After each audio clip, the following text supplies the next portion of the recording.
Na última ceia, que está lá, que está expresso lá em João capítulo 14, tá aquele peso, né? É. Aquele peso, os discípulos estão vendo que a coisa provavelmente vai morrer. E aí ele começa um discurso lindo, ele diz assim: não se turbe o vosso coração. Crede em Deus, crede também em mim. Na casa do meu pai há muitas moradas. Se assim não fora, eu não vou-lo teria dito. Eu irei, prepararei-vos lugar e voltarei para vós outros, para que onde eu estiver, vós estejais também. O que Jesus está dizendo para os discípulos? Eu estou indo embora, mas eu vou voltar. E eu vou buscar vocês para estarem comigo. Ele está falando do arrebatamento. Então, Jesus ele já começou a preparar os discípulos, porque ele estava achando que ele ia implantar o reino naquela hora.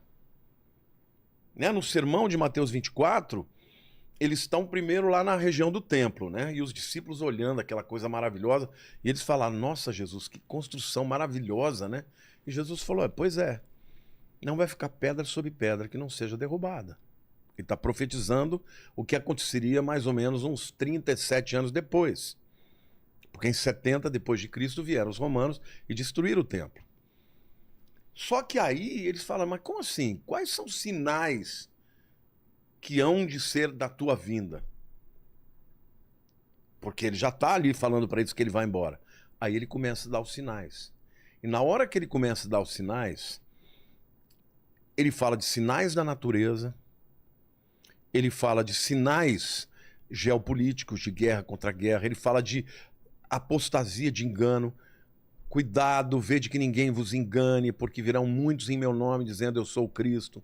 Entendeu? Ele começa a dar os sinais. E Vilela, hoje nós estamos vivendo numa época em que tudo está acontecendo. Sempre houve esses sinais. Algumas vezes tinham mais uns do que outros. Agora está tudo acontecendo junto. Esse ano de 2023, eu nunca vi um ano igual a esse. Ah, é? Não, nunca vi um ano com tantas catástrofes que estão acontecendo. Olha, fogo em tudo quanto é lugar. No Canadá, no Havaí. Gente, coisa de louco. Incêndios. Entendeu? Incêndios na Europa. Falei do Canadá já, né? Terremotos em tudo quanto é lugar, cara. Enchentes aqui no Brasil, no Rio Grande do Sul. Nós tivemos o que eles estão chamando de a maior catástrofe ecológica de todos os tempos no Brasil. Então, assim, nós estamos tendo, assim, muitos sinais que estão acontecendo e todos ao mesmo tempo. Então, tá chegando a hora. Você não pode dizer exatamente quando, porque Jesus proibiu, ninguém sabe o dia e a hora. Mas ele disse que era para você observar os tempos e as estações. E os sinais no Mar Morto? Sim, esse é maravilhoso também. No final dos tempos, o livro de Ezequiel diz que o Mar Morto, isso também é uma profecia linda, porque ele diz que o Mar Morto, ele voltaria a ter água potável, a ter água doce, inclusive peixes iam nadar nele e coisa e tal. Agora, detalhe, Ezequiel fala que a parte norte seria assim, mas a parte sul continuaria salgada. Agora, Ezequiel foi um profeta do exílio, nós estamos falando aí de 2.600 anos atrás. Naquela época, não existia parte norte do Mar Morto. Era tudo uma coisa É só. uma coisa só. 50 anos atrás era uma coisa só. Quando é que o Mar Morto se dividiu em dois? Depois que Israel voltou para sua terra e começaram ali prosperar, muita gente, começaram a usar a água do mar da Galileia, o Mar Morto começou a secar. E na hora que ele começou a secar, ele se dividiu em dois. Hoje, inclusive, tem um canal que eles fazem entre a parte norte e a parte sul para que a parte sul não seque completamente. Mas se você olhar até na imagem do satélite, viraram dois corpos de água. E detalhe, na parte norte começaram a aparecer, veja, a água do Mar Morto está descendo cada vez mais. Então isso significa que já centenas de metros de um lado e de outro, onde havia água, não tem mais água. O que acontece? Aquela pressão daquela água sobre aquela terra não existe mais. Então, do subterrâneo, começaram a aparecer crateras com água doce, que começou a pressionar para fora. Não tem mais o peso da água empurrando para baixo, a água começou a vir de baixo para cima. brotar de baixo. Hoje já tem mais de 9.000 crateras, chamadas de bolaines. Essas crateras de água, água doce, algumas são gigantescas, já tem peixes nadando. Então, a profecia começou a se cumprir. Ainda diz lá no livro de Ezequiel que águas que correm debaixo do trono, provavelmente da fonte de Gihon, quando houver o terremoto que Cristo descer, vai descer pelo Vale de Cedron, como diz Ezequiel, e vai entrar pela parte noroeste do Mar Morto, e a água vai ficar doce. E ali vai ter, nas margens, vegetação, árvores. Hoje, nós estávamos agora em Israel, o ônibus parou, tinha famílias de viadinhos comendo ali, já está aparecendo vida ali num lugar que era totalmente desértico. Então, assim, as profecias começaram a dar sinal, sem contar as outras do ponto de vista geopolítico. Por exemplo, a guerra... Por exemplo, o livro de Ezequiel é lindo, né? No capítulo 36, Deus fala que vai trazer o povo de Israel de todas as nações da terra de volta para sua terra. Detalhe, ele não pode estar falando do exílio babilônico, que aconteceu aí no 6º século antes de Cristo. Por quê? Porque ele está falando que ia trazer o povo de volta de todas as nações. Então ele estava falando do exílio que aconteceu no ano 70 e depois no ano 135, quando o imperador Adriano expulsou os judeus e eles não puderam mais ficar na terra.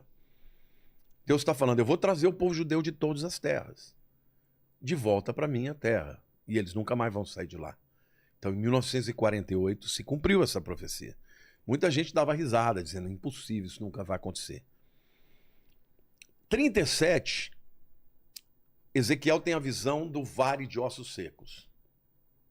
Deus leva Ezequiel numa visão para um vale terrível, seco, cheio de ossos. E Deus fala para ele, Ezequiel, o que você está vendo? Um vale de ossos sequíssimos. Eles podem reviver? Ezequiel falou, Senhor, tu sabes. Aí ele disse para Ezequiel, profetiza ao vale de ossos secos. Voltem à vida. Aí ele profetiza. Aí começa a ver um barulho. Plim, plim, plim, plim, plim. Começa a ouvir osso batendo com osso. De repente um osso daqui vem, junta com outro aqui e começou a juntar juntas, carne, pele, e de repente aparece um exército de pé. E Deus fala assim, esse exército é o meu povo, é a nação de Israel. Eu vou revivê-los. Agora, detalhe, o que aconteceu na época do Holocausto? 6 milhões de judeus foram mortos. E como eles eram encontrados muitas vezes em valas de ossos secos. Essa visão de Ezequiel 37 é a visão do Holocausto. Por causa do Holocausto, por causa do vale de ossos secos, o mundo ficou abismado. O mundo falou, meu Deus, não pode acontecer isso de novo. E aí a ONU, em 1947, em dezembro, decide voltar a partilha entre uma solução de 2 estados, né? Um estado palestínico e um estado judeu. Israel aceitou e os muçulmanos não aceitaram. Mas a moção foi aprovada, inclusive com o voto de Minerva do brasileiro Oswaldo Aranha. A ONU aprovou, mas não fez acontecer. No dia 14 de maio de 1948, Davi Ben-Gurion junta uma série de pessoas, umas 300 pessoas ali na casa dele, e ele faz uma transmissão de rádio dizendo, hoje nasce Israel moderno. Como diz as escrituras, Isaías, pode uma nação nascer num dia? E Deus fala, pode. Assim será com Sião. E assim foi que aconteceu. No dia seguinte, estourou a Guerra da Independência. Uma guerra em que os judeus tinham minoria, não tinham armas, não tinham pessoas preparadas para lutar e venceram a guerra. em 1 ano e meio aproximadamente, eles conquistaram mais território do que eles tinham na partilha. Só que aquilo que você conquista por guerra é teu. É. Então Deus permitiu aquilo porque ele estava devolvendo de volta aquela terra para o povo dele. Ele prometeu em 36 que ele ia trazê-los, trouxe. No 37 ele mostra como ele ia trazê-lo. Depois de um holocausto, vales de ossos secos. Quando o mundo fala, não, esse povo não pode mais nada. E Deus fala, esse é o meu povo e eu vou revivê-los. Cara, você foi para Israel. É extraordinário, é uma nação inigualável. Uma inigualável. Tudo aquilo que você vê no deserto, sabe, florescendo, plantações. Tem profecia dizendo que o deserto iria florescer. Agora, não, mas isso foi o homem, irrigação gota a gota. Não interessa, Deus disse que ia acontecer, aconteceu. Agora vem o 38 e fala de Gog e Magog.